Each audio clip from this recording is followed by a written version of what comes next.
नौटंकी कर रही है मोदी सरकार लॉकडाउन के नियम पर और सोशल डिस्टेंसिंग के नियम पर, क्योंकि वो तमाम तौर तरीके ऐसे अपना रही है। कौन बताए इन मंद बुद्धि के राजनेताओं को, तुम भैया गेहूं क्यों परोस रहे हो? एक बार वो कतार लगेंगे तुम्हारे यहाँ सोशल डिस्टेंसिंग का और लॉकडाउन के नियम को तोड़ने के लिए, राशन के लिए, और फिर दूसरा लॉकडाउन और सोशल डिस्टेंसिंग का नियम तोड़ने के लिए वो चक्कियों की तरफ, चक्कियों की खोज में जाएंगे। लॉकडाउन के नियम का उल्लंघन तेलंगाना के राजा सिंह ने किया, दादा राव ने महाराष्ट्र में किया, एम जयराम ने कर्नाटक में किया, उसको कोई देश का गद्दार नहीं बताता है। प्रधानमंत्री को पता था, जैसे मुझे मालूम है, तो इस नालायक प्रधानमंत्री ने तत्काल देश में विदेशों से आने वाली जहाजों के आवागमन पर प्रतिबंध क्यों नहीं लगाया?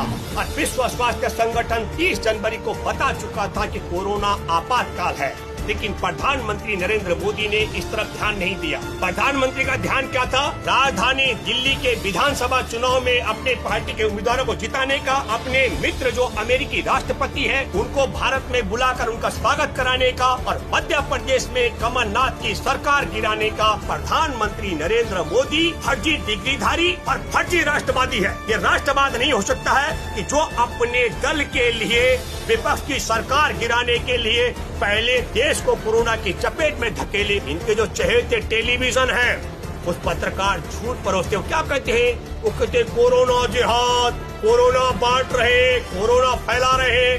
मैं जरा जानना चाहता हूँ मोदी जी, 30 जनवरी को जब भारत में कोरोना की पुष्टि हो गई थी, तो 30 जनवरी के बाद आपने उस पर ध्यान क्यों नहीं दिया?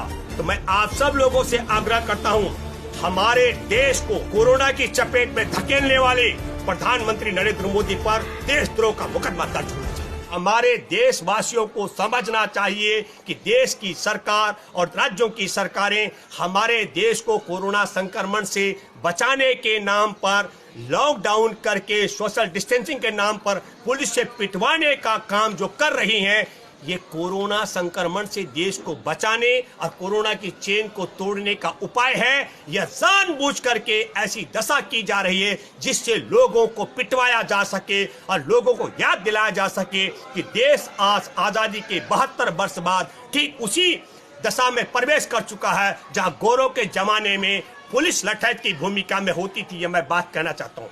मैं इसलिए अब मैं आपसे तीसरी बात कहना चाहता हूँ। आप सब लोगों ने देखा कि अचानक में बिना तैयारी के प्रधानमंत्री नरेंद्र मोदी ने तैयारी के साथ क्या किया? 19 मार्च को पहली बार, मैं 3-4 घटनाएं आपको बताना चाहता हूं। हमारे भारत में 30 जनवरी को कोरोना के संक्रमण की पुष्टि हो चुकी थी और विश्व स्वास्थ्य संगठन 30 जनवरी को बता चुका था कि कोरोना आपातकाल है, लेकिन प्रधानमंत्री नरेंद्र मोदी ने इस तरफ ध्यान नहीं दिया। प्रधानमंत्री का ध्यान क्या था? राजधानी दिल्ली के विधानसभा चुनाव में अपने पार्टी के उम्मीदवारों को जिताने का, अपने मित्र जो अमेरिकी राष्ट्रपति हैं, उनको भारत में बुलाकर उनका स्वागत कराने का, और मध्य प्रदेश में कमलनाथ की सरकार गिराने का। प्रधानमंत्री नरेंद्र मोदी का ध्यान इस तरफ था। प्रधानमंत्री नरेंद्र मोदी ने 30 जनवरी के बाद 12 फरवरी को कांग्रेस के नेता राहुल गांधी ने भी बाकायदा आगाह किया था और कहा था कि विश्व चपेट में आ चुका है कोरोना के। प्रधानमंत्री नरेंद्र मोदी जी, आपकी सरकार को, भारत को बचाने के लिए उपाय तलाशने पड़ेंगे।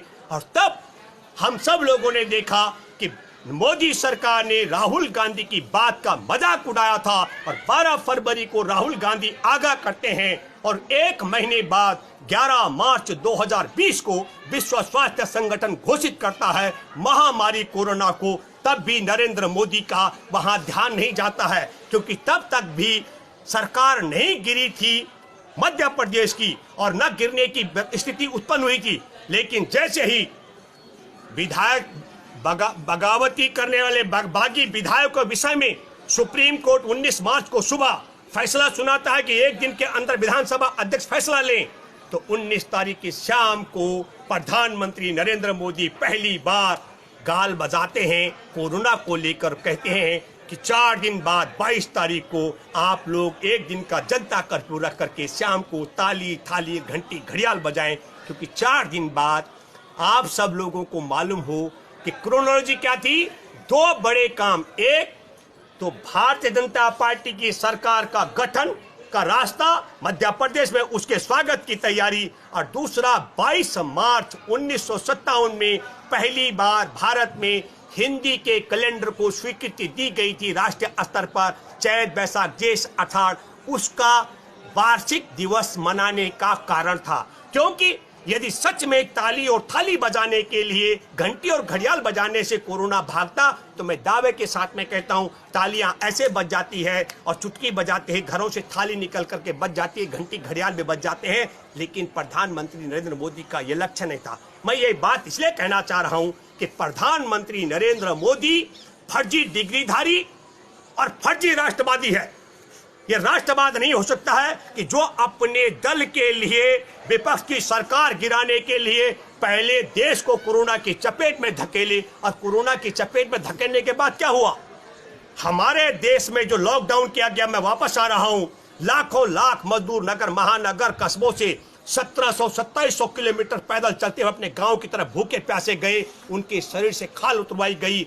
और एक भी आरएसएस के मोहन भागवत से लेकर उसके गुर्गे, मैं कहूंगा, एक भी कहीं सड़क पर नजर नहीं आया भूखे प्यासे पैदल चलते हुए मजदूरों को राहत पहुंचाने के लिए। और सबसे बड़ी संख्या में उसमें अगर मैंने देखा है, आप सब लोगों ने भी देखा होगा, मुसलमानों का बहुत बड़ा योगदान रहा।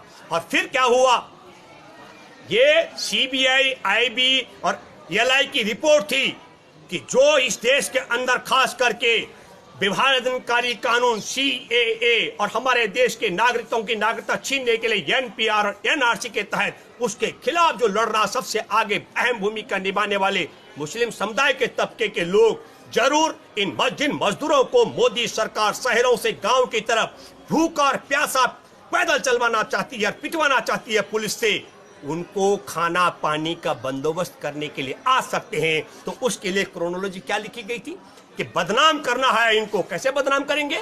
बदनाम करने का तरीका यह निकला कि 23 मार्च का, मैं एक वाकई आपको बताता हूं, निजामुद्दीन पुलिस स्टेशन का जो वीडियो सरकार की तरफ से जारी किया गया, वायरल हो रहा है, उसमें तबलीगी जमात मरकज के पदाधिकारी थाने में एसएचओ से आग्रह करते हैं और कहते हैं आप हमारे को पास दे दें क्योंकि सीमाएं सील हो चुकी हैं और तबलीगी जमात के सत्संग में शामिल लोग अपने घर जाना चाहते हैं। एसएचओ ने कहा कि मैं पास नहीं दे सकता हूं, आप एसडीएम से बात करें।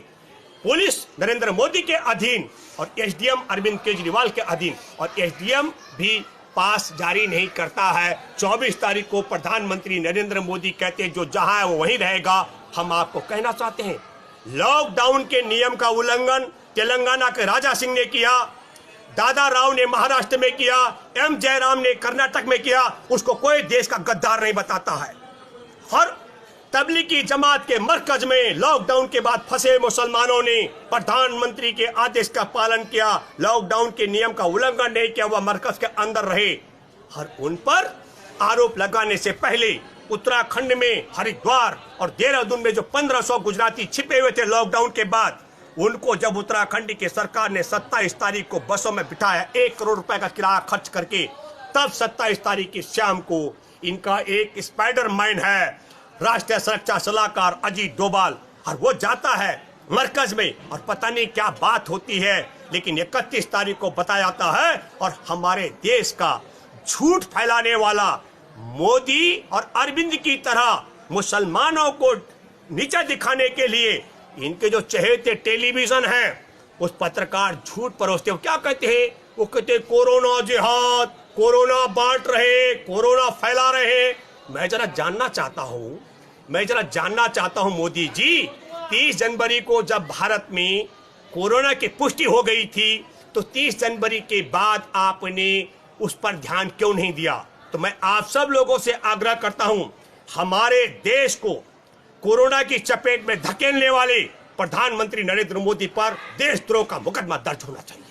और क्यों नहीं जो कोरोना के कारण मर रहे हैं, जिनकी जान जा रही है, उनकी हत्याओं का मुकदमा भी नरेंद्र मोदी पर दर्ज होना चाहिए। क्योंकि 30 जनवरी से लेकर के और 19 मार्च तक नरेंद्र मोदी मौन क्यों रहे? नरेंद्र मोदी बताएं। यदि नरेंद्र मोदी को यह पता नहीं है कि 30 जनवरी को भारत में कोरोना आ गया था, यदि नरेंद्र मोदी को यह ज्ञान नहीं है कि भारत में कोरोना की पुष्टि हो चुकी थी, तो निश्चित तौर पर उस आदमी को मैं कहता हूं 94 फांसी में लटकाना चाहिए। देश का मुखिया है, उसे इतना ज्ञान नहीं है। और अगर प्रधानमंत्री को पता था, जैसे मुझे मालूम है, तो इस नालायक प्रधानमंत्री ने तत्काल देश में विदेशों से आने वाली जहाजों के आवागमन पर प्रतिबंध क्यों नहीं लगाया? जो विदेशों से आ रहे लोग थे उन्हें क्वारंटीन करने की व्यवस्था क्यों नहीं की? और दूसरा, जितने भी चैनलों ने झूठ परोसा, उन सब लोगों को, उन सब चैनलों के लाइसेंस कैंसल क्यों नहीं किए जाने चाहिए? और जो पत्रकार तबलीगी जमात को बदनाम करके नरेंद्र मोदी की नालायकी, बेकूफी, उसके देशद्रोह को छिपाने का काम करते रहे, उन सब पत्रकारों पर भी राष्ट्रद्रोह का मुकदमा क्यों नहीं बनना चाहिए? मैं दोबारा से रिपीट करता हूं, हमारे देश का प्रधानमंत्री यदि चाहता तो भारत की 137 करोड़ की आबादी आज अपने घरों में जेल के रूप में नहीं रहती। हमें कह सकता हूं कि नसीब वाले ने हमारे देश के 137 करोड़ की आबादी को बदनसीब बना करके घरों में कैद कर दिया, और जो मजबूरी में बाहर निकलता है उसको इसकी लठायत पुलिस लाठी और डंडों से पीटती है। और हमारे देश की सुप्रीम कोर्ट में बैठे जजों से मैं आग्रह करता हूं, कथावाचक की भूमिका में मत रहो, अरे अपने दायित्व का निर्वाह करो। मैं हैरान और अफसोस है, दुख होता है तुम्हारी भूमिका पर। तुम सब देख रहे हो कि जिस तरीके से अभी जी न्यूज ने माफी मांगी, मैं हैरान हूं, 1 सेकंड में माफी मांगता है, 1 महीने तक प्रचार करता है तबलीगी जमात मरकज में फंसे लोगों को, और 1 सेकंड में माफी मांगता है। और आपको बताना चाहता हूं, इन अफवाहबाजों के चैनलों के कारण आज झारखंड के अंदर आदिवासी और मुसलमानों के बीच में बहुत बड़ा विरोधाभास पैदा हो चुका है। मेरे लिए बहुत दुख और अफसोस की बात है, संघ के लोग वहां घर घर जाकर के दंगे की आग में झोंक रहे हैं। मैं झारखंड के मुसलमानों से आग्रह करता हूं, आप सब लोग भली भांति जानते हैं कि संघ का परिवार किसी भी दशा में हमारे देश को उस आग और दंगे में झोंकना चाहता है। और मैं आदिवासियों से भी आग्रह करता हूं, दोनों ही चीज, कहते खरबूजे पर चाकू गिरा तो खरबूजा कटेगा, कुछ भी हो, नुकसान दोनों का आदिवासी और मुसलमानों को लड़वा करके संघ परिवार नरेंद्र मोदी के द्वारा उसकी नालायकी, नाकामी और बिना तैयारी के तहत हमारे देश को लॉकडाउन करके जो बर्बादी और तबाही मोदी कर चुके हैं, उससे ध्यान भटकाने का षड्यंत्र है। आप सब लोगों से मेरा आग्रह है और आप मनन करें कि क्यों नहीं झूठ फैलाने वाले टेलीविजनों का लाइसेंस रद्द होना चाहिए, क्यों नहीं झूठ अफवाह फैलाने वाले पत्रकारों पर राष्ट्रद्रोह का मुकदमा दर्ज होना चाहिए, और क्यों नहीं देश को कोरोना की चपेट में धकेलने वाले मोदी पर देशद्रोह का मामला दर्ज किया जाना चाहिए। धन्यवाद।